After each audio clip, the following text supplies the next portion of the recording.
Dear Valid people.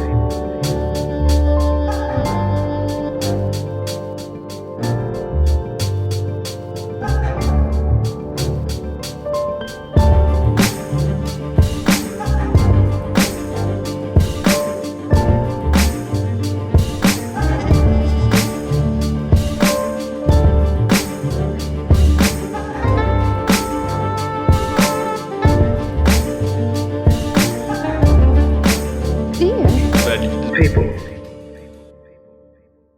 Bonjour, bonsoir. On va commencer tranquillement. De toute façon, on va se présenter. On va vous présenter un petit peu le concept voilà, de l'émission. Donc déjà, bienvenue. Bienvenue pour cette deuxième conférence de Dear Valid People. Alors, Dear Valid People, pour ceux qui ne connaissent pas, d'ailleurs, qui ne connaît pas? Un peu à lever de main. Ok, un petit tiers, un gros tiers même. Nous sommes Damien et Camille. On va se présenter mutuellement. Et en fait, Damien a créé l'émission il y a 2 ans, 3 ans. Donc une émission de radio qui passait une fois par semaine sur Radio FM+, la 91 sur Montpellier, donc une radio locale. Le concept était donc de parler de handicap de manière assez large avec des invités sur différentes thématiques. Donc chaque semaine une thématique différente. Et puis l'année dernière, j'ai rejoint l'équipe. On était 3 au début et ensuite 2. À rejoindre l'équipe et animer en duo ou trio sur cette vaste thématique qu'est le handicap, donc avec d'autres thématiques qui sont forcément liées, hein. Et donc différents invités à chaque fois, invités concoctés, trouvés par nos soins, ou invités qui venaient toquer à notre porte pour nous demander de participer. Non, c'est faux, ça s'est très peu passé. Mais voilà, dans l'idée, c'était ça. Et là est arrivé l'été, enfin le début de l'été, on s'est dit, bon ok, être derrière un micro et dans les studios, c'est chouette, mais finalement, on n'est pas en échange, il n'y a pas d'interaction avec notamment les auditeurs ou un public averti ou pas. Et donc l'idée, c'était de pouvoir ouvrir aussi ce sujet qui est intrinsèque, enfin qui ouvre sur plein d'autres sujets, hein, vous l'aurez compris, et donc de pouvoir être sur un temps d'échange comme ça en direct. Donc voilà, on a une petite heure et demie devant nous. L'idée, c'est que ça ne va pas être une conférence formelle on vous apprend des choses et on vous donne et vous écoutez. L'idée, c'est qu'on va interagir ensemble et se poser des questions mutuellement. Je ne sais pas forcément si vous allez partir avec les réponses à vos questions, mais en tout cas, vous allez partir avec plein d'autres questions et plein d'autres réflexions sur ce sujet. Voilà, je te laisse la parole, Damien, peut-être pour te présenter. Allô? Oui, ça marche. Donc moi, c'est Damien Farjou, donc oui, créateur de Dear Valid People. Moi, l'idée de cette émission qui m'agaçait, c'est qu'on ne parlait pas du handicap, et quand on en parlait, on demandait à des personnes valides ce qu'ils pensaient du handicap.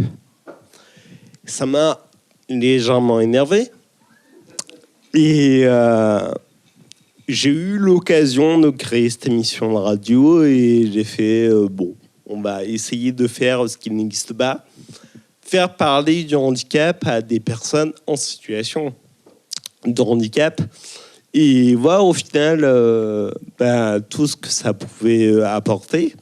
Et comme a dit Camille, on s'est rendu compte en fait que maintenant on a raconté des histoires de vie via l'émission.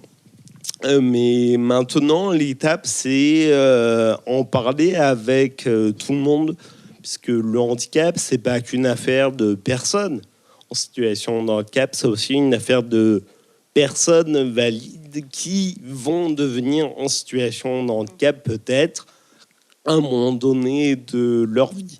Et donc, ça est important de pouvoir en parler maintenant, histoire d'être prêt, parce que nous, on l'a pas été prêt, et on a appris sur le tas, parce que c'était beaucoup de réflexion. Et aujourd'hui, notre travail est autour de ça, puisque Camille n'a pas dit, mais ça, c'est la partie, on va dire, bénévole, passe-temps.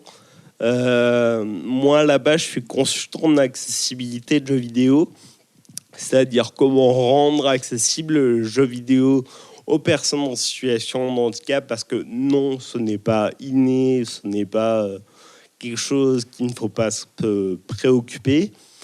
Et je fais aussi de la comédie, du stand-up, parce que je pense que c'est important de montrer que les personnes en situation de handicap sont capables d'humour, et de faire de l'humour et de pouvoir faire rire tout le monde. Qu'on n'est pas que des objets de misérabilisme et de tristesse. Et toi, Camille Carnegie, qui es-tu? Quelle intro militante. Donc, je suis Camille Carnegie, j'ai 27 ans. Quel âge as-tu, Damien? Tu ne l'as pas précisé? 30 ans. Donc, voilà. Moi, je travaille dans une collectivité où je suis chargée de projets accessibilité. Donc, je travaille sur des projets en lien avec l'accessibilité, avec le handicap de manière assez large. C'est une accessibilité de terrain très pratique et pragmatique de comment rendre accessible un territoire, on va dire un lieu, mais aussi de l'accessibilité un peu plus moins concrète, j'ai envie de dire, donc moins concrète, moins palpable, accessibilité numérique, accessibilité à la culture, au sport, aux loisirs, etc., à l'emploi. Bref, c'est très très large, mais voilà, c'est aussi au cœur de mon quotidien. Et même si des fois je me questionne sur pourquoi c'est toujours aussi prépondérant dans ma vie et en plus dans ma vie professionnelle, je me dis à un moment donné qu'il va falloir peut-être aussi penser à autre chose, ouvrir sur autre chose, que ce n'est pas forcément des personnes en situation de handicap qui parlent de handicap et qui sont légitimes à parler de handicap et que pour eux ça soit une importance quotidienne et pas forcément pour les autres. Cette phrase était longue. Mais en fait, là, maintenant, aujourd'hui, je me donne la place et je pense que j'ai des choses à dire, des choses à apporter. Et en tout cas, je pense qu'il faut, pour le coup, co-construire et construire complètement avec des personnes directement concernées. Et voilà, c'est le cœur de nos quotidiens respectifs. Pour commencer, je pense que vous êtes peut-être venus avec éducation, mais nous, pour vous aider un petit peu, vous questionner, on va vous montrer une vidéo de Ils font sans vous. Qui connaît cette chaîne YouTube en levant la main, s'il vous plaît? 3, 4. Ok. Donc, c'est une chaîne YouTube qui fait des vidéos sur différents sujets de société et qui a fait une vidéo sur le handicap en 2018-2019. Oui, ça commence à dater, mais malheureusement, je trouve que ça reste une très bonne vidéo pour entamer ce voyage dans le handicap et commencer à avoir les premières questions. On vous montre cette vidéo aussi, l'écran, en espérant que l'écran a fini de faire des crises d'épilepsie. Ça m'arrangerait. Et on en parle juste après.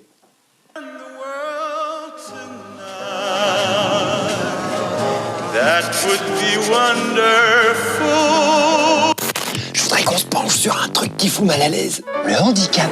Tu sais, c'est quand... Qu'est-ce que tu fais? Et ça va pas? Tu sors à peine du coma. Bon, maintenant tu te rallonges, hein, ou je rappelle l'infirmière. Oh, ça va, je suis pas infirme, j'ai un doigt cassé. Oui, mais pour le moment, tu es considérée comme une personne handicapée. Oui, ben le handicap, c'est censé être une différence, pas une limite. Parce que si tout le monde a tendance à penser comme ça, c'est sûrement parce que ça nous renvoie à notre propre fragilité. Et quand on... D'accord, j'ai peut-être confondu ta vulnérabilité avec de la faiblesse. Oui, le handicap, ça fout toujours l'ambiance. Surtout quand ça se voit. En fait, c'est un peu comme si la seule présence d'une personne handicapée, ça impliquait soit de devoir s'en occuper par politesse... Soit de se sentir mal à l'aise ou désolé. Oui, bonjour madame, pourrais-je avoir un sandwich, s'il vous plaît? Oui. Chérie, on a du pain en braille ou pas? Mais les personnes handicapées, elles demandent pas toujours à être traitées comme des victimes. Ce qu'elles te demandent, à la rigueur, c'est de leur permettre d'exister sans compliquer leur situation. Parce que déjà qu'aborder le quotidien avec un truc de traviole, ça demande un certain self-control. Mais alors, quand l'environnement autour de toi est pensé pour tout le monde, sauf pour toi, Y a de quoi avoir envie de brûler des trucs. qu'est-ce que tu fais encore par terre? Oui, mais le handicap, c'est un luxe qui coûte cher et dans la nature, c'est vite réglé parce que les handicapés, ils ralentissent les progrès. Combien? Va rafraîchir tes idées dans la glace carbonique. Et si on se concentrait sur ce que les personnes handicapées peuvent nous apporter plutôt que de rester bloqués sur ce qu'elles nous coûtent? Un peu comme si on changeait son regard sur les autres pour arrêter d'être condescendant. T'imagines si on avait enfermé Albert Einstein dans un asile psychiatrique à vie parce qu'il avait du mal à s'exprimer? Ou Ray Charles et Stevie Wonder dans un monastère juste parce qu'ils étaient aveugles? Balancer Stephen Hawking à la décharge avec sa maladie de Charcot? Parce que jusqu'à la fin de l'Antiquité, c'était vite réglé. Dès que ton handicap était visible, on te tuait à la naissance. On appelait ça exposer le nourrisson. C'était pour cacher qu'on te filait à bouffer ou bête sauvage. Heureusement, à partir du Moyen-Âge, le concept de charité est devenu à la mode. Alors, au lieu de les tuer, des fois on laissait les handicapés mendier dans la rue quand ils avaient échappé à l'exorcisme. Alors non, Grégory, je suis désolé, mais tu ne peux pas aller à l'école l'année prochaine. Parce qu'on ne met pas un cartable quand on a son frère siamois collé dans le dos. Un point, c'est tout. Oui. Ah, par contre, si tu veux aller au cirque, il y aura plein de gens comme toi. Les infirmes, ils attirent toute l'attention alors que ça me concerne pas et qu'il y a d'autres problèmes. Va te coiffer au bistouri. À quoi m'a énervé? Si tu crois que vivre la différence de handicap, c'est que pour les autres... N'oublie pas qu'un jour tu seras l'handicapé de quelqu'un d'autre. D'après l'ONU, dans les pays où l'espérance de vie dépasse 70 ans, Comme par exemple la France. chaque individu passera en moyenne 8 ans de sa vie avec un handicap. Donc arrête de croire que c'est juste le problème des autres. En fait, ce qu'on appelle les personnes handicapées, c'est avant tout une réserve de ressources incroyable. Tout ça dépend du regard qu'on porte dessus. Parce que vu les chantiers que l'humanité a en cours, c'est... Alors, petit con, encore vivant? Tiens, Je t'ai ramené des pommes. Qui t'a sauvé? c'est quoi ça? Tu filmes? Et vu les chantiers que l'humanité a sur les bras, c'est pas comme si on n'avait pas besoin des forces de tout le monde. Comme des enseignements du philosophe Alexandre Julien, qui est handicapé moteur cérébral. Tiens, vas-y, lis. Alors, plus on cherche une chose, plus elle nous échappe. Il faut abandonner même Abandonné. Il faut abandonner même la recherche de la joie pour se donner complètement à l'instant présent. Ah, donc si je comprends bien, il prône l'abandon, mais surtout pas de baisser les bras. Et c'est ce que j'allais dire. Il dit aussi, l'abandon, c'est la joie de ne lutter contre rien dans la vie pour être éminemment acteur. Ça te parle? Ouais, ben moi je vais te dire, le problème, c'est que tout le monde s'en fout. Pourquoi est-ce qu'on ne me laisse jamais finir mes épisodes?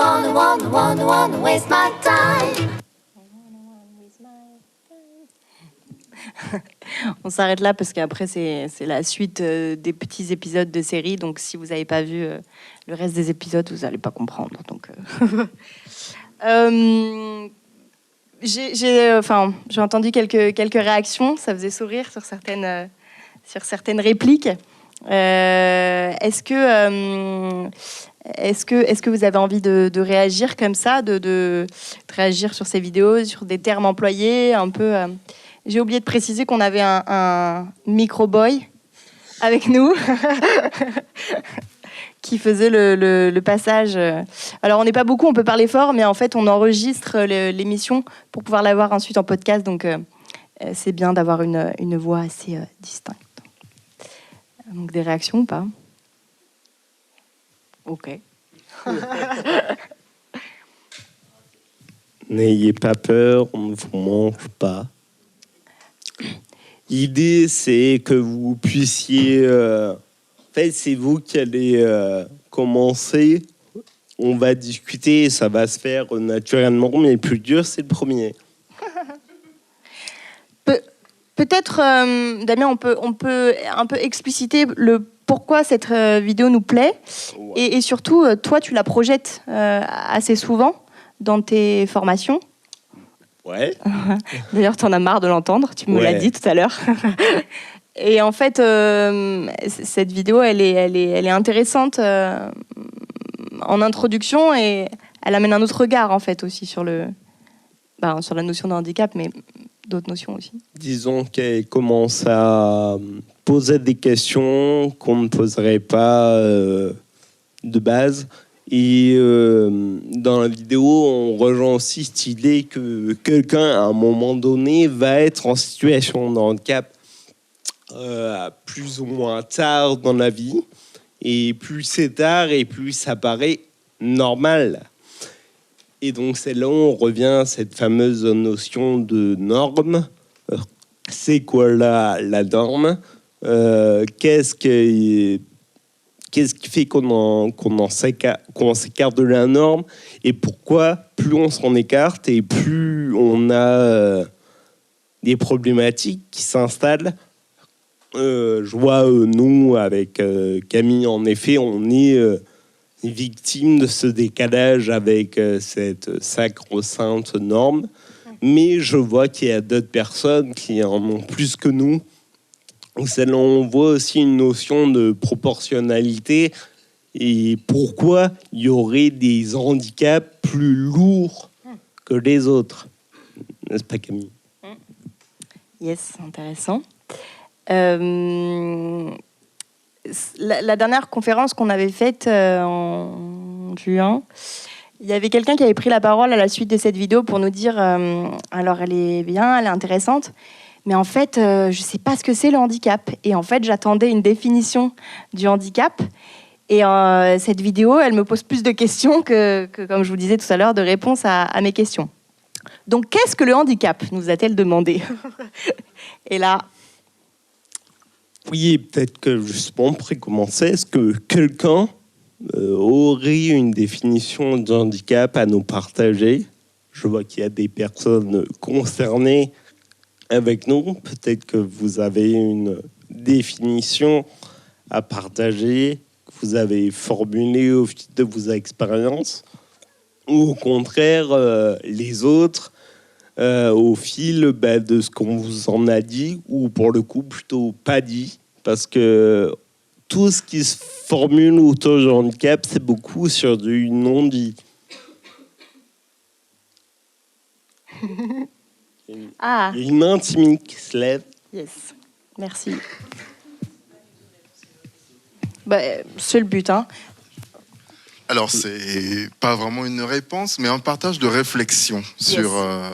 et en plus, c'est un peu de façon fortuite que j'ai eu cette réflexion-là. C'était justement sur la définition de du handicap. Pardon. Donc, c'était à l'occasion d'une formation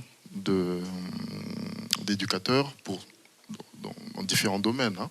Et en fait, donc, ils expliquaient qu'il fallait ne pas considérer le handicap comme c'est habituellement le cas, donc comme une fatalité, un frein, une limite, mais dans la définition, enfin dans le regard anglophone, je crois, en tout cas tel qu'il le disait, le handicap, c'était, en tout cas l'handicapé, c'était la personne qui avait quelque chose en plus de la norme.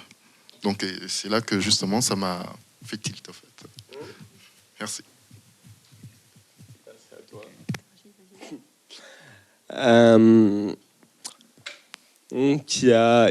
C'est vrai qu'il y a toujours cette notion de limite qui revient dans le handicap. D'ailleurs, dans la définition qu'on peut trouver sur Wikipédia ou autre, on a toujours cette notion de limite. Limite sociale, limite physique, limite dans le travail. Mais en fait... cette notion de limite, elle change, elle bouge. C'est pas une limite qui va être là 100% du temps, comme ce qui a été dit dans la vidéo. Aujourd'hui, on a bien parlé de différents modèles de handicap, donc le fameux modèle médical et le modèle social du handicap. Dans le modèle médical, on a bien considéré...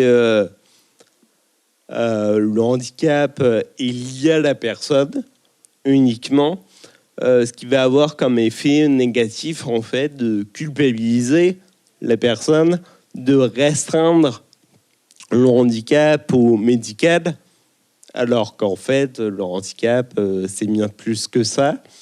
ce qu'apporte le modèle social de handicap, qui est plutôt le handicap vient de l'environnement. Donc, ça peut être l'environnement du bâti, ça peut être un environnement virtuel, ça peut être l'environnement social, mais plutôt dans le sens comportement des gens, où on va être handicapé littéralement par les gens. Oui. Au-delà de la limite, que j'entends pleinement, je crois même qu'il y a, en plus de ça, l'idée vraiment d'un manque de quelque chose, d'une déficience, comme tu t'en as déjà employé. L'idée vraiment il y a quelque chose qui n'est pas normal, qui n'est pas normé, et au-delà de ça, il y a quelque chose qui manque concrètement et fatalement pour la suite de l'existence, quoi, et pour la façon d'être. Et ça déjà, dans l'idée et la définition qu'on en a, ça devient hyper restrictif et du coup connoté forcément négativement. Le handicap aujourd'hui est perçu de manière très négative, à une définition purement négative, quoi. Et ça, c'est au mieux, parce qu'au pire, il n'est pas perçu du tout. Ouais. C'est-à-dire qu'on va avoir droit à deux réactions typiques, qui va être soit la vie est dure, soit non, mais ça va aller. Typiquement, ma petite sœur, j'ai été en vacances dans ma famille pendant 2 semaines, et ma petite sœur a eu des conversations avec des gens qui me connaissaient d'avant, puisque moi, dans mon cas, mon handicap est dégénératif, donc j'ai été valide techniquement, et en fait, il y a eu une première personne qui s'est inquiétée en mode « Ah, mais ton frère, mais qu'est-ce qu'il a ?» Bon, ma sœur, très naturellement, lui répond ce que j'ai. Et elle lui dit « Oh, ça doit être dur quand même. » Et là, une autre personne qui arrête de suite dit « Oh, regarde, il se débrouille très bien. » Mais en fait, comment tu sais que je me débrouille très bien? Et ce que tu ne sais pas, c'est ce que je dois faire pour que je me débrouille très bien. Il y a un truc que m'a appris le handicap, c'est l'objectif, c'est de faire les choses. Peu importe comment. C'est l'objectif, c'est de le faire. Le processus, on trouve notre processus. Chacun différemment, parce que le handicap de chacun est différent. Entre Camille et moi, on a beau être en fauteuil roulant, déjà il y a une différence majeure pour nous qui est entre le manuel et l'électrique, ce qui n'est pas dans la tête de la plupart des gens. Et on a chacun nos savoir-faire, nos notions qu'on a appris par notre expérience. Il y a des choses que peut faire Camille que je ne peux pas faire et inversement. Clairement, me laver les cheveux, ça prend plus de temps que pour toi. Donc, ça, c'est une énorme différence. C'est moi le comique. Des fois, c'est un peu un handicap, les dreadlocks, ok? Hein? Oui, plus sérieusement, carrément, d'extérieur, il y a un truc un peu similaire d'un tout à chacun de « ok, on a des roues », mais en fait, le handicap est forcément perçu complètement différemment chez chaque individu. En fait, ce qui est intéressant aussi, c'est que là, on parle très concrètement et dans le contexte de handicap moteur. Donc visible et moteur. Mais on est d'accord que la notion de handicap et les personnes handicapées de manière générale sont beaucoup plus larges que ça. Et c'est ça qui devient complexe dans la définition du terme handicap, pour revenir à un peu la réflexion de base. C'est qu'en fait, on va essayer de définir un terme qui est aussi large que je ne sais pas combien de millions de personnes.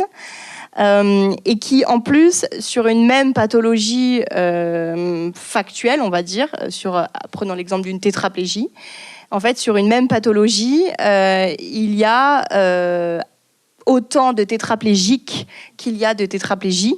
Enfin, il y a autant de tétraplégies qu'il y a de tétraplégiques, quasiment. Et donc, en fait, ça devient hyper compliqué d'essayer de dresser un tableau de, en fait, le handicap, c'est ça, pour les personnes au handicap moteur. Du coup, ils ont telle limite, donc tel besoin, donc telle adaptation est nécessaire. C'est franchement de l'ordre de l'impossible, quoi. Mais qui est en directe contradiction avec le fonctionnement de la France, qui est très administrative. Et forcément, pour qu'il y ait un fonctionnement administratif, il faut mettre des gens dans des cases. On va pas faire une case pour chaque personne.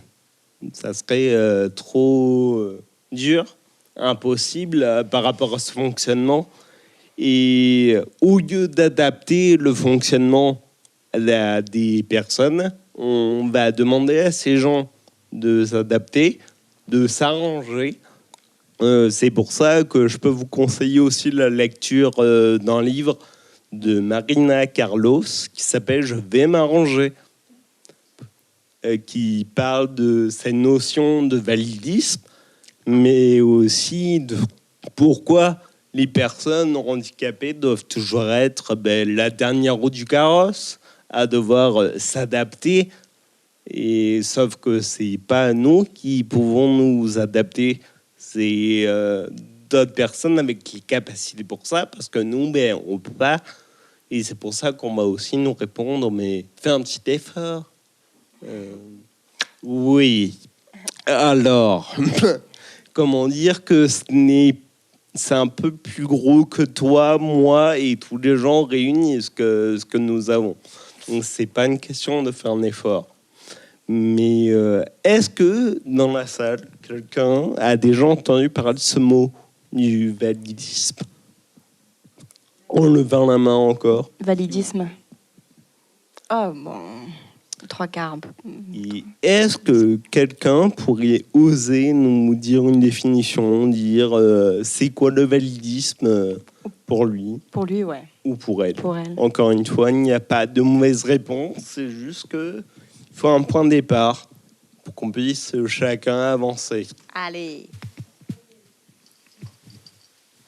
Je suis un petit peu stressée parce que vous avez dit qu'on était enregistré. Mais... non mais c'est libre, hein. Je pense que ça rejoint plusieurs choses sur la question du validisme. Vous avez parlé tous les deux du fait que... Enfin, non, je vais revenir. J'ai écouté un podcast parce que je suis bien conseillée sur les podcasts concernant le handicap, par Camille, bien entendu, qui disait que, en fait, c'est une personne qui témoignait et qui disait que moi, j'ai pas l'impression que c'est moi qui suis inadaptée et handicapée, c'est le monde, en fait, c'est l'extérieur qui est inadapté pour moi, ma pathologie, et c'est exactement ce que vous disiez là. Et donc, pour moi, le validisme, c'est de suivre la norme, de considérer que la norme est une absence de handicap. Sachant que le handicap aussi sur la difficulté, c'est ce qu'on voit, on a tendance à y penser en premier, et ce qu'on ne voit pas, on n'y pense pas. Et pour moi, ça alimente le validisme aussi, parce que ce qu'on ne voit pas, on a l'impression qu'il n'existe pas.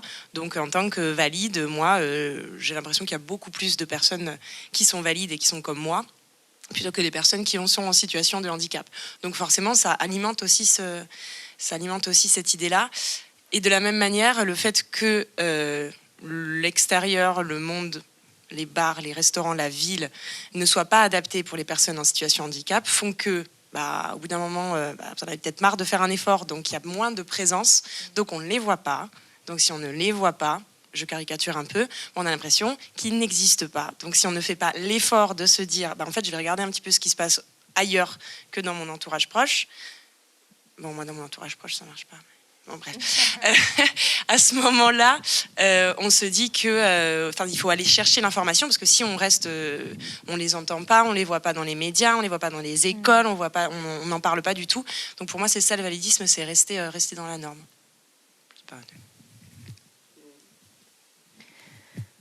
Oui, carrément.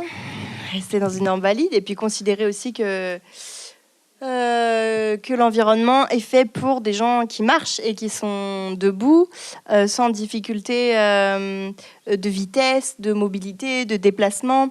Et en plus, une certaine norme aussi, j'irai plus loin, de taille également, de taille, de poids. Enfin, on peut agrandir à tout niveau. Et voilà. Oui, j'aime beaucoup ta manière de décrire parce qu'il y a vraiment ce côté cercle vicieux, en effet, qui est très présent. On ne parle pas du handicap, enfin pour moi, donc je ne sors pas, donc je ne suis pas là. Et donc au final, ça vient auto-justifier cette boucle, ce que nous, avec Camille, et les personnes qui sont présentes, montrent qu'on a envie de casser cette boucle. Mais ça demande beaucoup d'efforts. Ça va pas se faire du jour au lendemain. Donc, va falloir s'accrocher. Mais on est là et on prend beaucoup de plaisir à en parler. Mais ça coûte. Et en effet, si on n'avait rien que... tu parlais d'éducation. Si on avait parlé d'aide école, on n'en serait plus à apprendre de nouvelles choses aux gens maintenant, alors qu'ils sont adultes. Sauf qu'on apprend perpétuellement et autant, surtout dans le handicap. Et même moi, qui suis concerné, j'apprends tous les jours. Parce que je ne connais que mon handicap. Mais d'autres personnes avec des handicaps différents, on parle de marche, mais la norme, c'est aussi des gens qui voient, des gens qui entendent, des gens qui puissent faire des maths. Quand on a une dyscalculie, on ne fait pas des maths. Et donc, là, après, on peut arriver sur une notion d'intersectionnalité où les problèmes s'engrangent. Quand on a une dyscalculie et qu'on a une femme, là, ça combotte. Parce que, les femmes ne sont pas bonnes en maths. Oui, mais c'est ma dyscalculie. Non, mais t'es une femme. Non, Et donc, c'est plein de problématiques comme ça qui vont s'engranger, se multiplier. Comme tu es un homme, mais tu ne peux pas soulever tel poids. Tu es un homme, mais tu n'es pas musclé ou tu n'as pas confiance en toi. Apparemment, c'est aussi un problème, alors que tout le monde a le droit d'être comme lui. Tu as le droit de ne pas avoir confiance en toi, tu as le droit de ne pas être musclé, et tu as le droit d'être handicapé aussi. Ce qu'on oublie de dire, parce que le handicap, on ne le choisit pas. Par contre, on choisit très bien de nous montrer qu'il ne faudrait pas. Yes. N'hésitez pas à réagir, interagir, poser des questions, livrer aussi des témoignages, si vous avez envie, parler de vous, de votre expérience. Attends, prends le micro. Petit micro là-bas. Yes. Donc, comme ça, on t'entend bien. C'est bien distinct. Bonjour. Non, je voulais juste peut-être déjà rappeler, alors j'ai plus les chiffres en tête, mais le nombre de personnes en situation de handicap en France, je ne sais plus au niveau du pourcentage, mais c'est quand même assez énorme. On est à l'ordre de 20%. Voilà, 20%.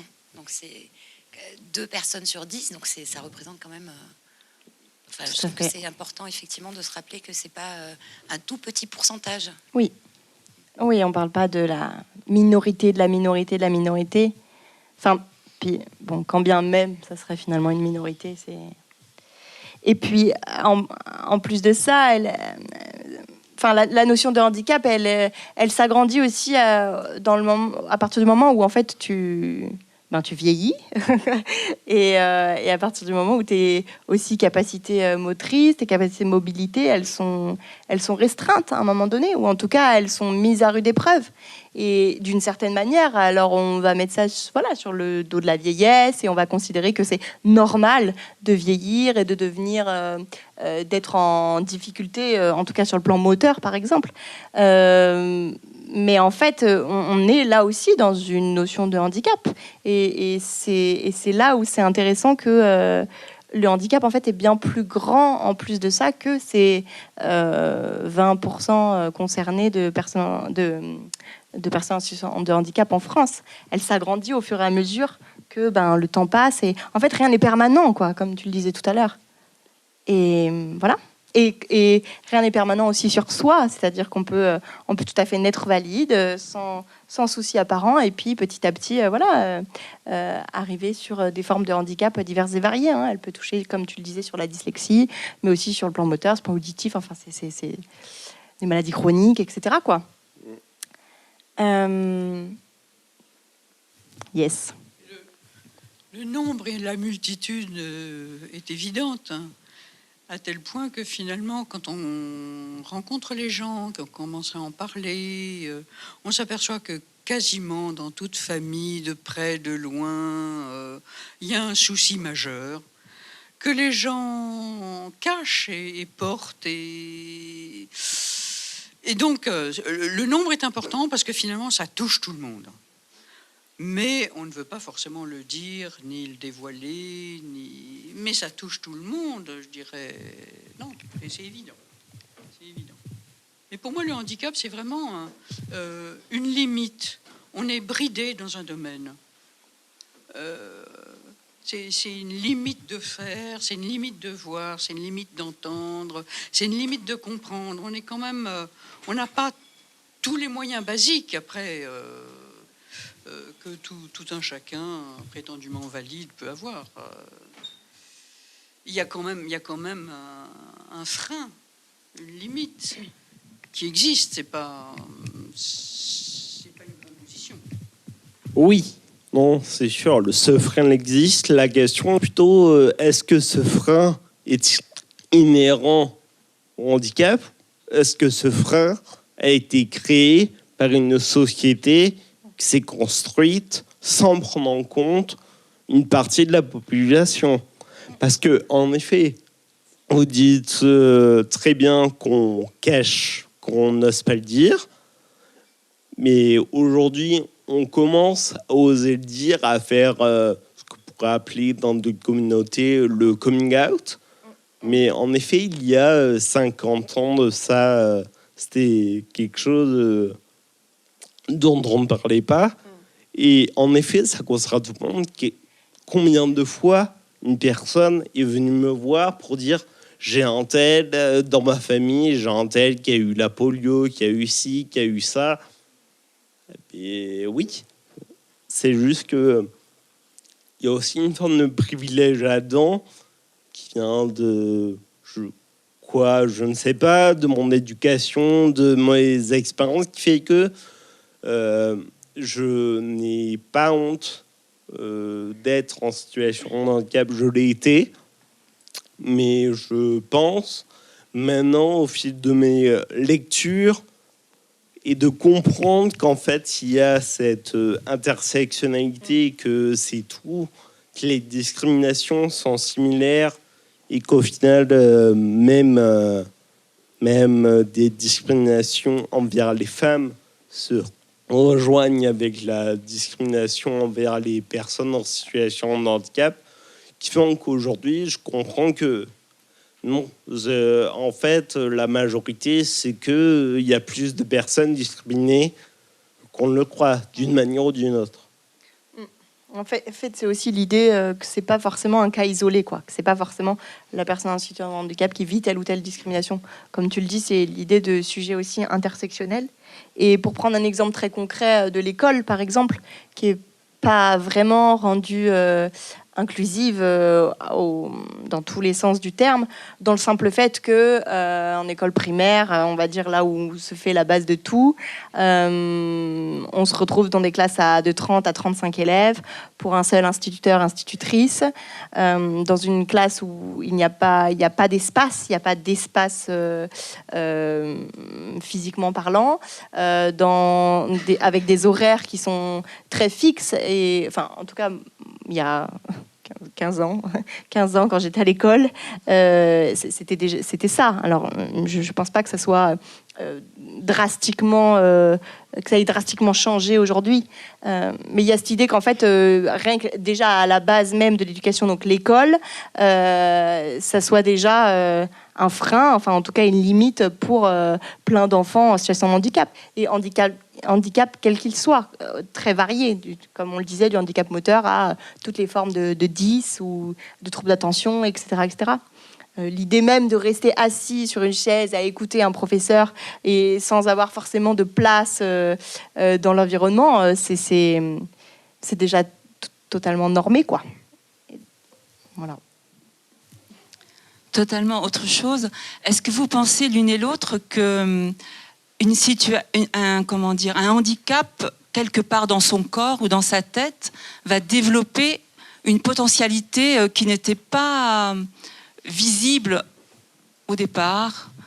Est-ce qu'au contraire, ça ne va pas... ce qui est amoindri va pouvoir développer quelque chose qui va être appelé à justement grandir? Merci. Merci pour la question. Je pense que j'aurais eu cette question il y a 5, 6, 7 ans. Donc là, aujourd'hui, j'ai 27 ans. J'aurais pas du tout répondu ce que je répondrais aujourd'hui. Tu me rejoins aussi. D'où l'impermanence de tout, en fait. En fait, aujourd'hui, j'arrive à me saisir de ce sujet que je vis donc quotidiennement. Et moi, depuis ma naissance, moi, c'est un handicap de naissance, j'arrive à le prendre vraiment à bras-le-corps et à m'en saisir et à avoir ma propre définition de ces termes et à arriver finalement à ne plus en faire une faiblesse ou une limite, mais à vraiment créer des opportunités qui vont avec, quoi. Et à essayer de prendre la notion de handicap comme une caractéristique à part entière qui me concerne, comme une forme de compétence. En plus, là maintenant, j'arrive à le définir comme une compétence, en tout cas dans le sens professionnel. Et donc oui, dans ce sens-là, j'arrive en tout cas à petit en faire une vraie force. Et un jour, j'avais regardé un documentaire sur France TV, ou je sais plus, sur une journaliste qui se mettait en situation de handicap, enfin qui se mettait en fauteuil durant une semaine ou deux, avec donc une nana en fauteuil roulant, et elles allaient dans Paris, dans des lieux, et elle était confrontée réellement et concrètement à l'inaccessibilité du monde. Et alors là, en plus de Paris, c'est encore autre chose. Et elle avait demandé à la personne avec qui elle était accompagnée, la journaliste lui a demandé, mais est-ce que si demain tu pouvais ne plus être handicapée, tu serais OK, quoi. Question un peu bon. Et en fait, la personne lui avait répondu, mais non, pas du tout. Moi, je garde carrément mon handicap, mon fauteuil, et pour tout ce que ça m'apporte, et toutes les rencontres, et tout ce que j'ai réussi à en tirer, quoi. Et je me rappelle avoir écouté ça, justement, il y a peut-être 5-6 ans, enfin même peut-être 10 ans. Et je me suis dit, mais quoi? Mais n'importe quoi! Elle est complètement tarée, celle-là! Un peu psychophobe, ce que je dis. Mais j'avais dit, mais n'importe quoi, elle délire, quoi. Et en fait, aujourd'hui, franchement, on me pose la question, je tends plus vers ce genre de réponse, quoi. Oui. Pareil. Pareil. C'est ça. Non. Après, moi, j'émettrais une petite nuance, c'est que, en effet, aujourd'hui, on est aussi dans une actualité où on essaye de contrebalancer le handicap pour contrebalancer cette vision misérabiliste qu'on peut avoir du handicap. Là, on arrive sur une autre problématique qui s'appelle l'inspiration porn. Et l'inspiration porn, qu'est-ce que c'est? C'est mettre sur un piédestal les personnes handicapées parce qu'ils font des trucs dans leur vie. Est-ce que on vous met sur un piédestal parce que vous faites des trucs dans votre vie? Est-ce que vous allez boire une bière dans un bar? Voilà, par exemple. Et donc, c'est là où j'ai mené à la nuance. Le handicap apporte des choses, mais comme toute expérience de vie apporte des choses. Ça peut être une force, comme ça peut être une faiblesse. Ça dépend de la personne et comment elle voit la chose aussi. Il y a cette notion très de soi à soi. du handicap. Il y a aussi ce truc de le handicap et une compétence. Je ne suis pas sûr que le handicap est une compétence. Par contre, rendre accessible, c'est une compétence qui est accessible à tous, pas qu'aux personnes concernées. Alors qui est un peu plus évidente pour les personnes concernées, quoique. Par contre, pour les personnes valides, elles devraient l'être aussi, parce que c'est potentiellement toi. Ironiquement, c'est aussi ça qui bloque les gens. C'est que les gens, inconsciemment, se rendent compte, ça pourrait être moi. Et en fait, juste pour nuancer quand même, amener une petite nuance à mon propos, c'est juste que, en fait, c'est complètement OK d'en faire une force et d'opportunité de chaque jour, même si ça reste quand même un petit combat quotidien, parce que malgré ton estime de toi et ta confiance en toi, que tu arrives malgré tout petit à petit, on va dire, à valoriser, à développer, en fait, on est aussi face concrètement et réellement à des freins en termes d'accessibilité, entre autres. Et voilà, il y a des jours où, attention, je me dirais plus, non, quoi, là, j'aimerais bien aller randonner et que ça soit hyper simple, quoi, de marcher, entre autres, par exemple. Donc, c'est variable.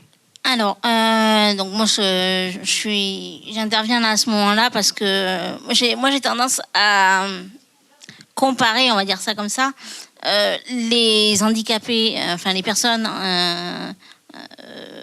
qui sont nées en situation de handicap et ceux qui le sont devenus au cours de la vie. Alors, ça c'est ma pensée en me disant, moi je suis née en personne en situation de handicap, j'ai pas vécu autre chose, donc c'est un combat de tous les jours, mais c'est aussi, effectivement, je te rejoins, une force de tous les jours. On a forgé cette force au fur et à mesure, alors que la personne qui le devient accidentellement, au cours de la vie, c'est peut-être plus, je le vois plus comme étant plus compliqué à créer cette force. Alors, forcément, elle est pas innée, donc forcément c'est plus compliqué.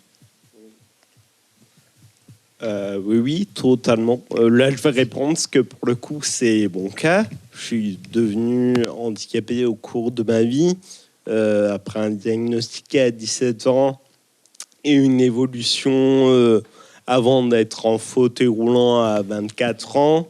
Et aujourd'hui, j'en ai 30.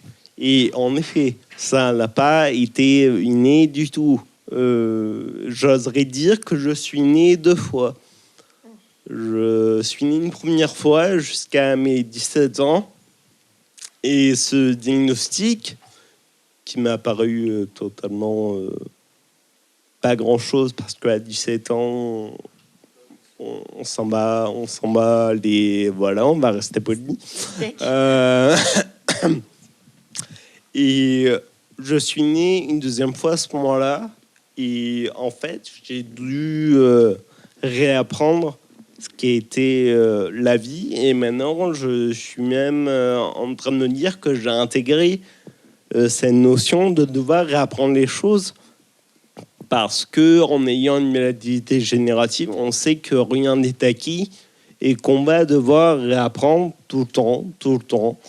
Et en effet, ça rejoint encore ce que je disais tout à l'heure, c'est en fait, peu importe le processus, je vais le faire autrement, je vais m'adapter, je vais le faire avec plus d'étapes, je vais le faire avec une auxiliaire de vie. Alors, en effet, ça va me coûter au début parce que, comme toute chose qu'on réapprend, ça demande du temps.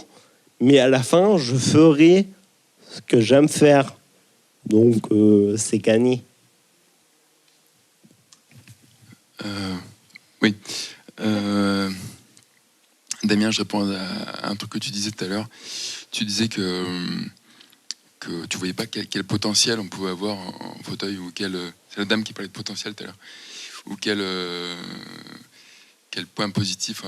Bon, Ben moi, je voulais rebondir là-dessus parce que moi, je suis un mec en fauteuil depuis... Enfin, ma maladie s'est déployée entre 15 et 22 ans.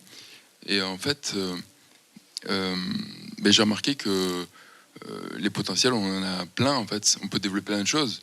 Et on devient plus tenace. On est dans une relation... parce qu'on s'accroche pour aller faire un truc, beaucoup plus.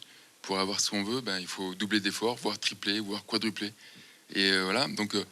et puis, je pense aussi au domaine intime, on va dire, à la séduction avec une femme ou avec un homme. Mais en tout cas, il faut y aller, quoi. Il faut aller encore plus. Ça développe des nouvelles idées. Et c'est un point essentiel dans une entreprise. Hein. Les personnes qui bossent en entreprise, parce qu'elles sont pas... Moi, je suis un peu un défendeur du handicap en entreprise. Et elles sont pas bien accueillies parce qu'on se dit, mais je sais pas que ça à foutre, moi, avec une personne handicapée, alors que cette personne handicapée a plein de choses à amener, à apporter. Il faut juste laisser entrouvrir les idées nouvelles, un nouveau regard, et puis il y a des choses qui peuvent se faire.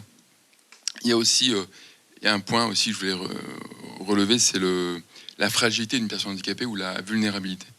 Et c'est un point essentiel parce que avec ça, on va aider l'autre et le collectif, en entreprise ou ailleurs, à dire tiens, mais il est fragile, il est tombé les masques, on a tombé l'armure, en gros, et puis je vais essayer de faire aussi pareil, je vais essayer de lâcher un peu et d'arrêter de faire le warrior. Bon, bref, je pense qu'il y a plein de potentiel à développer et plein de choses, même si c'est compliqué. Mais bon, voilà. Merci. Merci à toi. J'aimerais apporter une petite nuance. Pour moi, en effet, il y a des potentialités qui pourraient jusqu'à avoir un impact sur le fonctionnement de la société de manière générale, mais qui malheureusement est une société qui est tellement avancée qu'aujourd'hui que ça va prendre du temps, qu'il va y avoir un phénomène, on va dire d'abord de régression. Je pense qu'il faut que la société apprenne à aller moins vite et à réapprendre les choses elle aussi, sauf que ça va pas se faire tout seul. Moi, ce que je dis plutôt, c'est que je me méfie de cette notion de force du handicap et de on te met sur un piédestal parce qu'en effet, il y a des exagérations, des réactions de ouais, t'es dans un bar où des gens te regardent en mode mais qu'est-ce que tu fais là? Quel courage de lever le bras pour arriver à boire ta bière. Mais tu veux que je sois où en fait? Et c'est sur ce point qu'il faudrait faire attention. Mais je suis totalement d'accord avec tout ce que tu as dit. Ça développe une abnégation, une polyvalence, aussi une imagination, une créativité pour pouvoir réussir à faire ce qu'on veut faire. Des fois, des gens, ils me voient faire, ils me disent « Mais tu fais quoi ?» Je fais ça. Ah d'accord. Oui. Ouais. C'était pas clair dans ma tête. Puis, justement, on va rejoindre cette notion de fragilité et vulnérabilité qui, pour moi, sont deux choses différentes, mais où il y a cette pensée que la personne handicapée est forcément fragile. Et donc, dès que tu vas faire un geste, dès que tu vas faire quelque chose, les gens vont être là, aux petits soins, tu veux de l'aide, tu veux machin, tu veux truc. Mais ça va, enfin, on se connaît assez normalement pour savoir quand c'est qu'on a besoin d'aide. Et à côté de ça, il y a le revers de la médaille qui est là, plus de l'ordre de la vulnérabilité, où en effet, on n'arrive pas à être vulnérable parce qu'on va masquer, parce qu'on va chercher à être valide. Sauf que mon handicap m'a aussi appris que en fait, tu peux le faire que jusqu'à un certain point, masquer que tu es valide. Et que c'est là toute la difficulté aussi pour une, je pense, personne en situation de handicap, c'est de trouver un équilibre, un flow, ce qu'on appellerait, pour être bien dans son quotidien. Ouais, et puis, en fait, toutes ces perceptions-là, elles sont à mettre en exergue avec la vision vraiment un peu à l'extrême de la personne en situation de handicap et du handicap de manière large.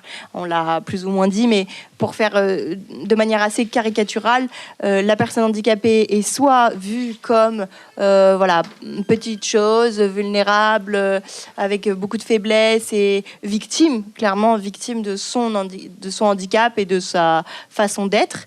Et petite chose qu'il faut choyer, aider, accompagner, voilà, prendre par la main et ne pas forcément lui demander si ça lui va ou pas, ne pas forcément lui demander son consentement d'ailleurs. Téléthon. Et, et de l'autre côté, VS, le super-héros, là où le super-héros, le en général, avec une manière de vivre, de faire, où tout est un peu exploit, où la personne est mise sur un piédestal, comme on disait tout à l'heure. Voilà, les Paralympiques, c'est ça. Mais en fait, le problème, il n'est pas dans le fait d'avoir une admiration pour des sportifs de haut niveau. Le problème, il est dans le fait d'avoir une admiration pour des sportifs qui sont handicapés et où on remet constamment en avant l'idée du handicap dans le sport. Sauf qu'en fait, je trouve, à mon sens, qu'à aucun moment, pour prendre l'exemple des Paralympiques, c'est le travail, la discipline, la rigueur, le dépassement de soi qui est mis en avant. C'est la notion de handicap et c'est la notion de « oh, regarde, il a pu ses jambes, mais quand même, tout ce qu'il arrive à faire ». Et en fait, dans ces deux extrêmes, déjà, il n'y a pas de place à l'équilibre dans tout ça. Et du coup, nous, une personne en situation de handicap, où est-ce qu'elle se place en fait là-dedans ? Voilà, elle n'est pas forcément sportive de haut niveau et à être là-dedans, mais elle n'est pas forcément dans la victimisation de ça. Alors, il y a une réaction là-bas, car apparemment, on me dit dans l'oreillette qu'on n'est pas d'accord. Mais d'abord, une première ici. Moi, je voulais juste réagir à quelque chose, en fait, peut-être un peu pessimiste de ma part, mais sur le côté la force qu'on peut tirer d'un handicap. En fait, c'est tellement varié, ce terme, ça touche tellement de choses différentes, et je me demande, en fait, tout simplement, parfois, sur certains handicaps, comme moi, par exemple, je vois très, très, très mal. Donc, en fait, c'est depuis peu de temps et j'arrive pas à trouver en fait de points positifs à ça, juste de force. Et du coup, je me questionne simplement sur est-ce que certains handicaps précis possèdent ne serait-ce qu'un seul point positif, finalement une seule force, est-ce qu'il y a au moins une seule force à tirer de certains handicaps ?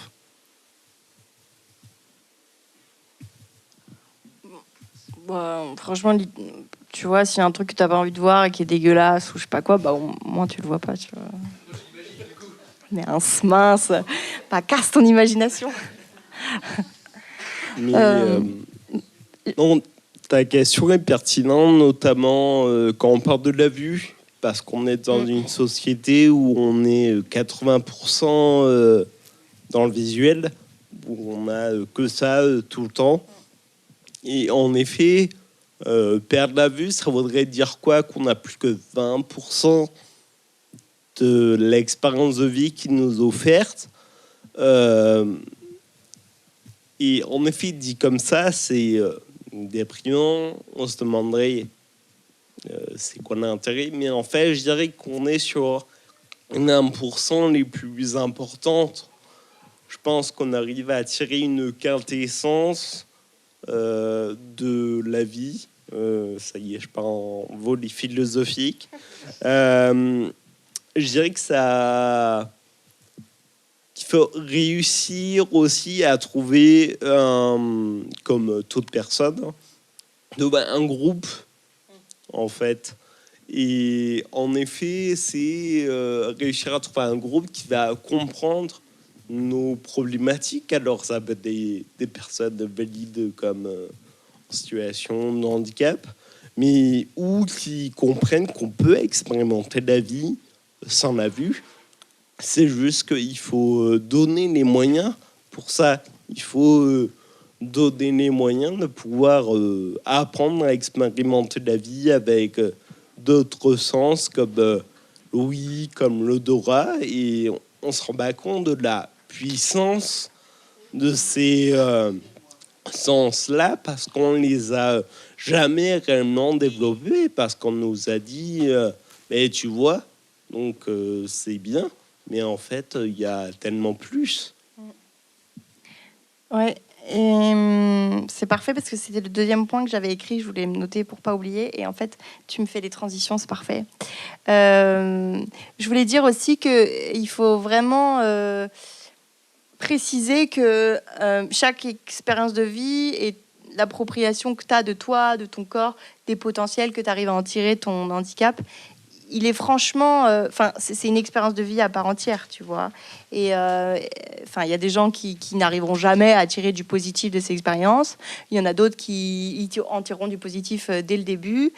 Enfin, tu vois, en fait, il y a pas un chemin à suivre, il n'y a pas une voie, il n'y a pas une. C'est juste des étapes dans la vie, et c'est aussi des étapes de l'accueil du handicap. On reprend ce terme.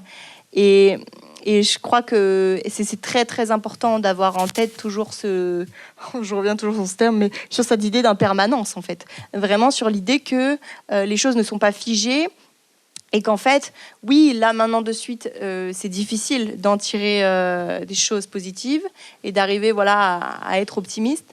Mais en fait, petit à petit, par les expériences, les activités et l'entourage, carrément, l'entourage que tu te crées autour de toi, bienveillant dans le sens vraiment bon, quoi. Enfin, dans l'idée même de ce qu'on peut se faire de l'ami, quoi. Pas toxique, etc. Et ben, je crois que tu arrives petit à petit à développer ce truc et du coup à accueillir ce handicap. Oui, mais justement, moi, je voudrais revenir sur ce qui a été dit par rapport aux Paralympiques. Je trouve que justement, pour moi, les Paralympiques, c'est une forme de dépassement de soi et de modèle de dépassement de soi pour quand on s'identifie au niveau du handicap de certains. Et puis d'ailleurs, même quand on n'est pas handicapé, quand on est des personnes normales, qu'on voit les sportifs, quel que soit le sport, que ce soit au JO ou ailleurs, finalement, c'est du dépassement de soi. Et le handicap, c'est pas parce qu'on est handicapé qu'on peut pas, qu'il y a des choses qu'on ne peut pas faire. Il faut juste avoir conscience de ses limites, mais malgré tout, il faut aussi savoir les pousser.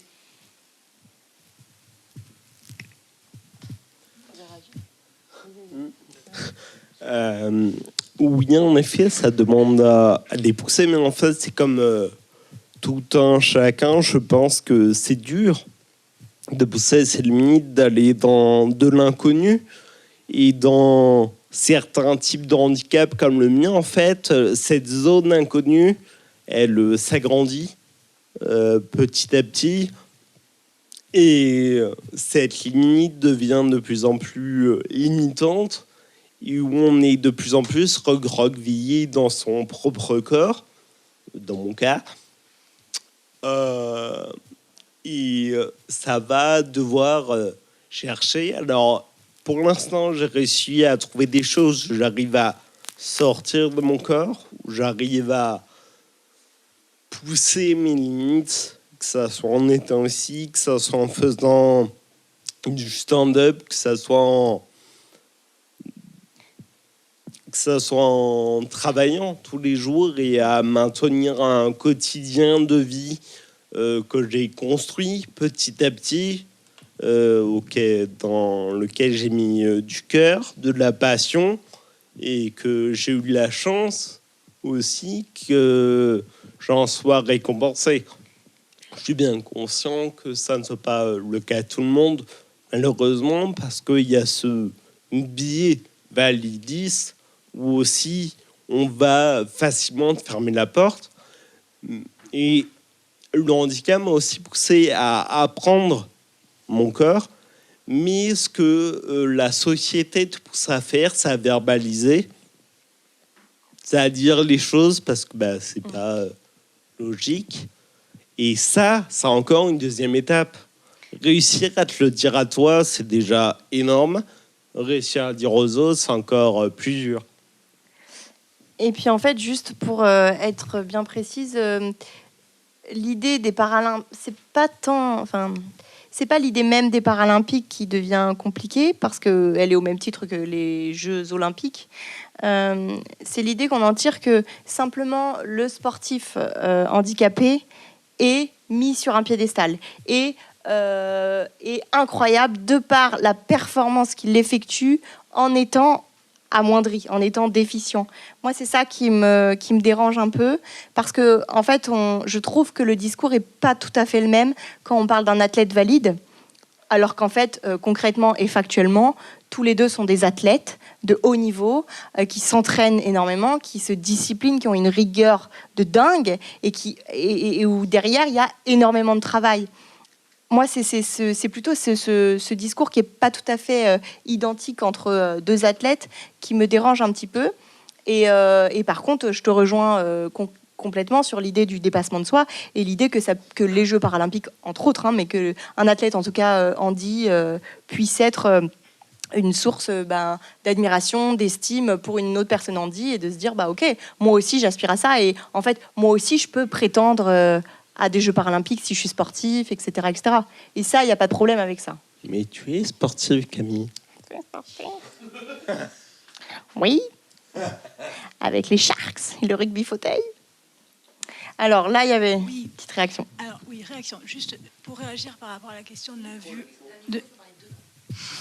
Pour réagir par rapport à la question là, qui a été évoquée sur la perte de la vue, tout ça, juste une petite anecdote parce que ça m'a fait penser à une situation d'interaction hier. Une gamine qui dit, j'étais avec une travailleuse sociale qui parlait de la famille de la gamine et du coup la gamine qui se retourne et qui dit « Je regarde ce que vous dites ». J'ai trouvé ça magnifique. Et le travailleur social qui lui a dit « Mais tu n'écouterais pas plutôt gna gna gna gna gna gna ». Et en fait, je trouvais que, j'ai rien dit, mais ça m'a un peu agacée d'avoir à remettre, du premier degré, et que justement, si on était moins à cet endroit-là et qu'on était plus dans, justement, j'écoute ce que vous faites et je regarde ce que vous dites, peut-être que on regarderait la vie, je me dis qu'on appréhenderait la vie un peu différemment, plutôt que de la ramener à, justement, on voit ce qu'on fait et on regarde et on écoute. Bref, voilà. Ça, c'était... Et par rapport à la question du paralympique, non, c'était juste à la polarisation entre... je dis comme ça, le côté un peu ultra empathique, cuculapraline, stressant, et puis la performance, etc. Camille, tu dis il n'y a pas d'équilibre dans ces positions, mais oui, tu les polarises, donc forcément il n'y a pas d'équilibre à cet endroit. L'équilibre il est au milieu. Et puis surtout sur la question oui, est-ce que vous voulez de l'aide, c'est pas forcément une position. Ouais, je suis un peu embêtée par rapport à ça parce que le jour où plus personne proposera d'aide et on atteindra la demande de l'autre, on sera aussi dans un monde hyper dur. Moi, je trouve que la question, c'est que quand on propose de l'aide, c'est comment elle est proposée aussi. Yes. C'est si c'est effectivement une espèce une aide, je vais le dire comme ça, j'ai pas les mots, mais un peu mièvre, un peu sur je sais pas quoi, trop précautionneuse ou je sais pas quoi. Oui, effectivement, ça peut agacer. Mais si c'est une aide spontanée, parce que effectivement, je sais pas, j'imagine des situations où il y a une espèce de trottoir, machin, il faut se mettre... si on peut faciliter à un moment donné la vie de la personne qui est en fauteuil, parce qu'on peut le faire à ce moment-là et qu'on juge que on considère que c'est utile, sans demander, en proposant. Oui, tout à l'heure, elle avait dit aussi sans demander aussi, c'était bête d'apporter son... Oui, non, mais là, je réagissais à monsieur qui disait, on sait, a priori, on sait quand on a besoin d'aide. Voilà, c'est vrai. Mais il y a aussi ceux qui n'osent pas demander. Et il y a aussi, même si on n'a pas forcément besoin d'aide, quand on nous la propose, ça fait aussi plaisir. Voilà. parce que ça vient faciliter un moment. Enfin, je sais pas. En tout cas, il y a quelque chose de... Je mettrais un peu de nuance, quoi. Un peu plus de... Mettons de la nuance, Damien. On n'est pas d'accord ici avec les polarités. Non, mais alors là, sur la question d'aide, je te rejoins dans le sens où... je veux la relier avec celle du consentement. Parce que, Damien, je ne veux pas parler pour toi, mais moi, j'ai déjà eu des expériences de demande d'aide qui étaient hyper bénéfiques et où, en effet, à ce moment-là, sur l'instant T, j'avais besoin d'aide et la personne est arrivée là et ça s'est très bien passé. Elle m'a aidée comme moi, j'avais besoin qu'elle m'aide. Et il y a eu d'autres expériences de vie, et j'imagine que vous en avez sûrement eu aussi, des moments où en fait des personnes demandent à peine, n'entendent pas mon nom, et m'aident et me poussent. Et donc là, avec ce fauteuil manuel dont tu parlais au début, eh bien en fait, je me retrouve dans des situations où je suis poussée alors que j'ai pas du tout envie d'être poussée. Quand bien même j'aurais besoin, j'ai dit non. Enfin, voilà, on est sur l'idée du consentement, et où là, elle est hyper,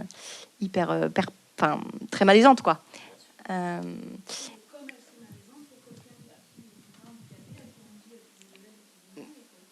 Mais carrément. Oui, tout à fait. À quelqu'un à qui on prend la main pour aider à traverser parce qu'il faut aller traverser plus vite. Oui, carrément. Oui, mais qui va être, encore une fois, considéré comme normal et où ça serait la faute de la personne handicapée de dire non. Sauf que c'est notre choix. Comme tu l'as dit très bien, quand bien même j'en aurais besoin. Ouais. On peut choisir de faire les choses, même si ça nous est difficile, on a envie de les faire. Ouais. Laissez-nous être acteurs, même si c'est plus difficile. C'est pas grave. Et en effet, tout le monde n'est pas à même de demander de l'aide. Moi, le premier, je ne suis pas toujours à même de demander de l'aide parce que justement, il y a cet amalgame entre faiblesse, vulnérabilité, et on rejoint sur des problématiques qui touchent, à mon avis, tout le monde. Mais l'aide, c'est quelque chose qui peut avoir des conséquences dramatiques. Je raconte une anecdote en stand-up. Un jour, j'ai quelqu'un dans le tram qui a voulu m'aider à passer la petite marche qui était formée parce que le tram n'était pas à hauteur du quai. Mon fauteuil n'arrivait pas à monter. La personne a été tellement motivée à m'aider qu'elle ne m'a pas parlé, ni Ève, ni Adam. Elle a juste attrapé mon accoudoir pour l'exploser. Et m'a remis mon accoudoir pour qu'au final, je me retrouve avec mon accoudoir comme ça. Mort de l'histoire, ne m'aidez pas, s'il vous plaît. Voilà. C'est bien, ça te fait une expérience, un truc à raconter pour le stand-up au moins. Ah ça, oui, ça te donne de la matière. Ça, clairement, tous les jours. Mon stand-up, c'est écrit en fonction de la vie, en fonction des jours qui passent, pas parce que j'ai besoin de réfléchir. Et puis le rapport à l'aide, il est aussi à mettre en avant avec, encore une fois, ce contexte de vie dans lequel on évolue, cet accueil qu'on a de soi. Enfin, en fait, toute personne à un instant T est différente d'un jour à un autre en fonction de plein de facteurs. Et en fait, le lundi peut être complètement OK avec le fait d'avoir de l'aide et le mardi être complètement saoulé parce qu'en fait, c'est la 25e fois qu'on lui propose aujourd'hui et qu'aujourd'hui, elle en a juste marre et qu'elle a juste envie d'être solo avec ses écouteurs et voilà. Et en même temps, d'extérieur, t'es une personne comme ça, lambda, qui arrive, tu te dis, moi, je suis la seule à lui demander. Non, en fait, t'es la 25e. Donc, je comprends que de chaque côté, l'approche, elle est complexe, mais je pense juste que par une simple demande, est-ce que tu as besoin d'aide? Et entendre le oui, entendre le non. Entendre le non, OK, ciao, bonsoir. Entendre le oui, OK, comment puis-je t'aider? Tout simplement et basiquement.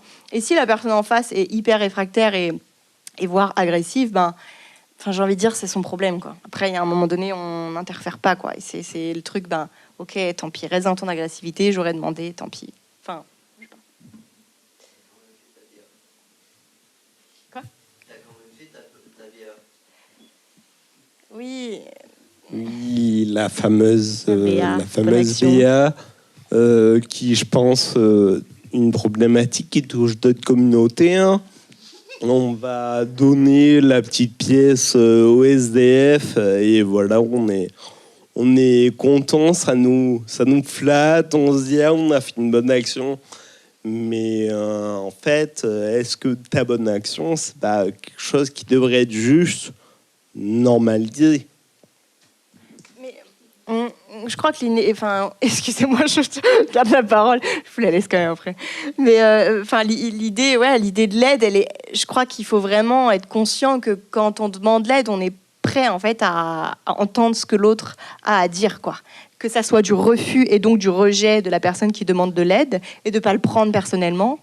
Et ou à l'inverse, d'être dans le « ok, oui, j'ai besoin d'aide, comment puis-je t'aider ?» et ne pas finalement présupposer que c'est en tirant la coudoir qu'en fait, tu vas aider ou c'est que en fait, c'est en poussant les poignets, en traversant le passage protégé que tu vas aider, quoi. Je crois qu'il faut vraiment être conscient de ce truc d'être dans l'accueil à l'autre, quoi. Allez-y. Je voulais juste revenir sur les Jeux paralympiques, parce que je pense que tous les handicapés qui sortent, qui se mêlent à la vie, qui font des choses, sont tous des athlètes de haut niveau. Ah.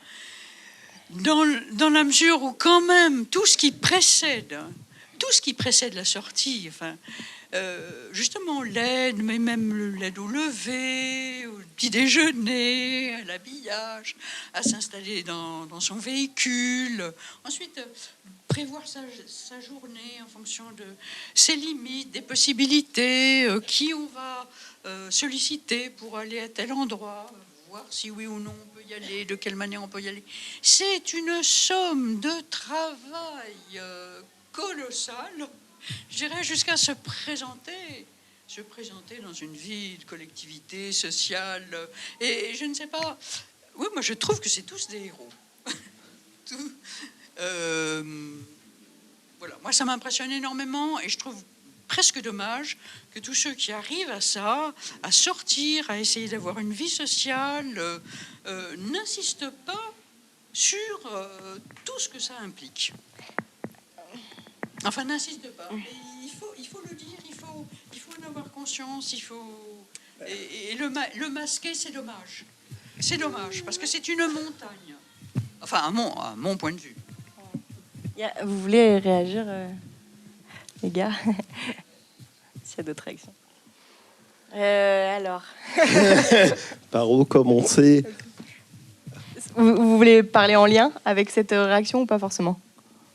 Pas forcément. Bon, rapidement alors. Rapidement, c'est rapidement. Alors, je dirais pas qu'on est tous des athlètes de haut niveau, je dirais plutôt qu'on a tous un rythme de vie qui n'est pas reconnu par la société, qui n'est pas reconnu comme inhérente de compétences. Vous parliez de lever, de coucher, prise au petit déjeuner, tout ça, organisation. La compétence organisationnelle, elle est au centre de certains métiers. Et pourtant, on est là en train de dire vous ne pouvez pas le faire. Ben, pourtant, ce que vous me dites là, je le fais tous les jours pour moi. Donc autant que je le fasse pour d'autres gens aussi.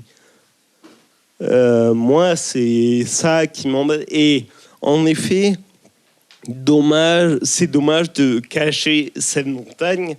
En même temps, c'est assez facile de faire parce que les personnes valides, elles veulent pas voir. Elles veulent pas voir la montagne. Ça mettrait dans une position inconfortable. Depuis tout à l'heure, on parle de l'impermanence, mais on pourrait parler aussi de la situation confortable. La société nous fait croire que pour avoir une bonne vie, une vie qui mérite d'être vécue, ce serait d'être dans le confort tout le temps. C'est pas ça une vie qui mérite d'être vécue. Va falloir changer les critères de ce qu'est la bonne vie. D'ailleurs, est-ce qu'il y aurait une vie? Est-ce qu'il n'y aurait pas juste des vies? On peut se poser ces questions. Question. Je pense que ce sera peut-être la dernière, Damien. Oui. On arrive à la fin. Allez-y. Alors moi, il y a beaucoup de sujets qui ont été évoqués et Il y a beaucoup de sujets qui ont été évoqués.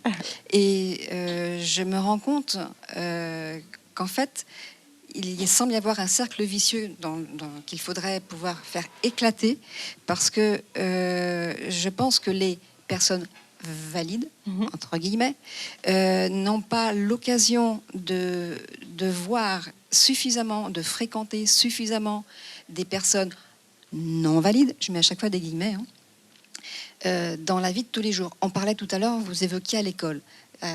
Dès l'école, les enfants valides ne sont pas suffisamment en contact, pour moi, avec des enfants en situation de handicap.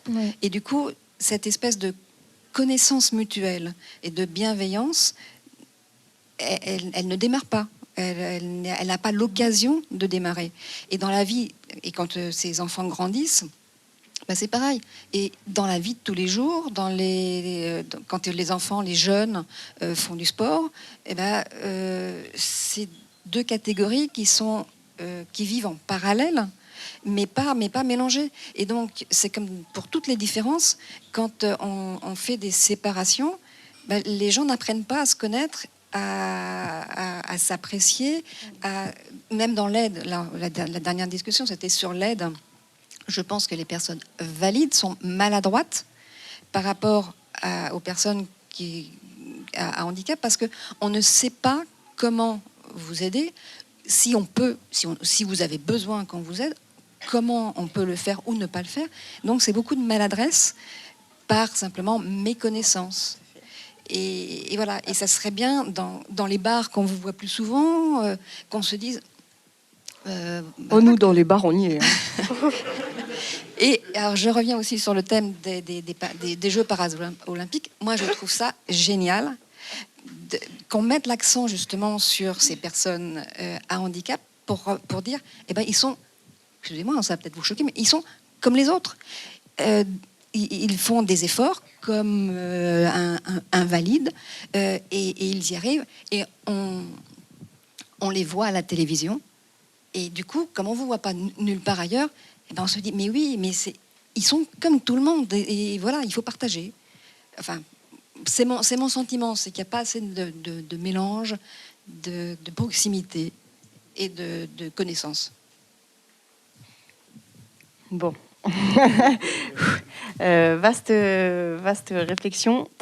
Alors, sachez que pour toutes ces réflexions, vous pouvez nous retrouver sur Facebook et sur le site de la radio, où nous avons à peu près 70 épisodes de podcast, dont certains ont binge-watché, ont regardé d'une traite, regardé et écouté d'une traite en une semaine. Mais voilà, ces questions ont été déjà un peu posées, réfléchies en fonction de certaines thématiques. Là, on fait exprès de prendre aussi large sur une conférence de ce type. Mais voilà, sachez qu'on va revenir tous les mois désormais. Et nous serons présents et présentes le samedi 15 octobre à 20h. Mais vous pouvez nous suivre aussi sur les réseaux sociaux. Ça, c'était pour l'instant promo. La deuxième, c'est que, en fait, de manière assez large, bien sûr qu'il y a une méconnaissance et une ignorance de ces sujets, comme plein d'autres sujets, mais en tout cas là sur celui du handicap. Et bien sûr qu'il y a une nécessité, un besoin de parler, de sensibiliser, de questionner, d'être ça là-dessus en fait, sur ces temps d'échange.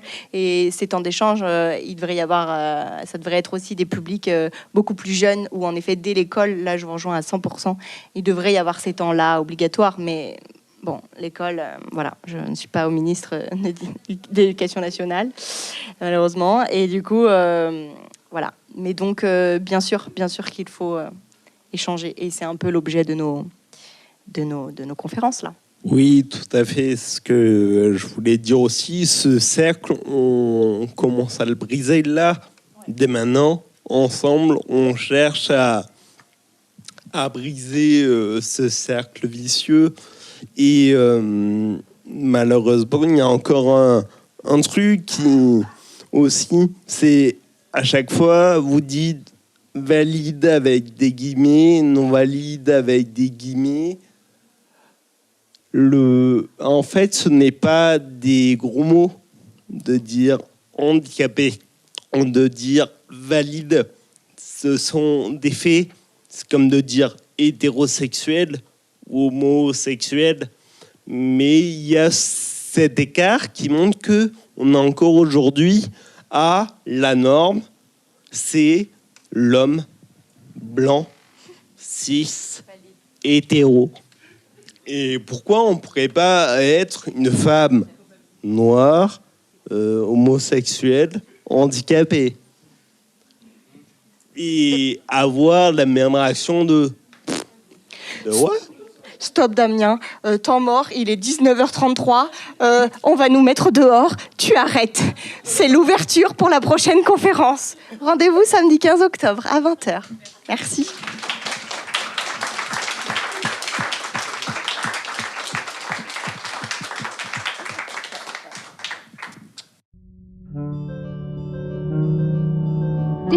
Valide people.